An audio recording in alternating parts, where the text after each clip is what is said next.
আমরা খামারে যাবো প্রয়োজনে। আপনি কত দেখে এটা আমি 27 দেখে কিনলাম। এটা কিন্তু রেকর্ড হচ্ছে, 27 দেখে কিনছেন তাই না? এখন তো 27 থাকতে হবে। 27 বাদ দিয়ে কত আসছে? 27 কিন্তু নাই, 25 আসছে। 26 দেখাচ্ছে, 26 দেখাচ্ছে, তাও কম। আচ্ছা এটার মধ্যে ঠিক আছে, আমি এটার মধ্যে অনেক ভেজাল কিন্তু এটার মধ্যে। এটা মেশিন দিয়ে দেখেন তো, চেক করে একবার। আপনি দেখেন, আপনি তো এটা দেখেন, আপনারা চেক করেন, সমস্যা না। হ্যাঁ সেটাই এটার মধ্যে পানি আছে, আপনারটা দিয়ে চেক করেন যে হ্যাঁ আপনার মেশিনও যে মাপটা আসবে আমারটা ওই মাপটাই আসবে, সমস্যা নেই। বাস। হ্যাঁ আচ্ছা আমি আগে আমারটা দিয়ে নেই, পরে আপনারটা দেন।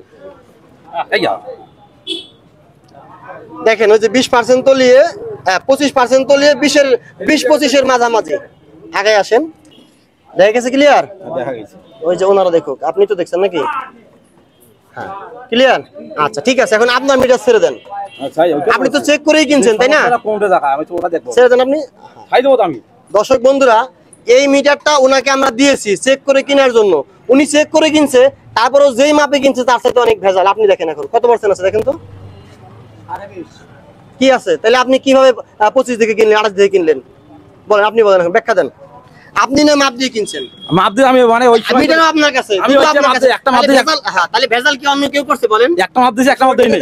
না এইটা একটু ভালো এটা মানে এটা একটু ভালো, কিন্তু কেন আপনি দুইটা মাপ দিয়ে কিনলেন না? ভাই একে খামার দুধ তো ওই দুধ মাপ দিয়ে একবারে। কেন দুইটা মাপ দিলেন না? আপনাকে মেশিন দেওয়া হয়েছে, এই দুধগুলো যারা কিনবে তারাই ঠকবে।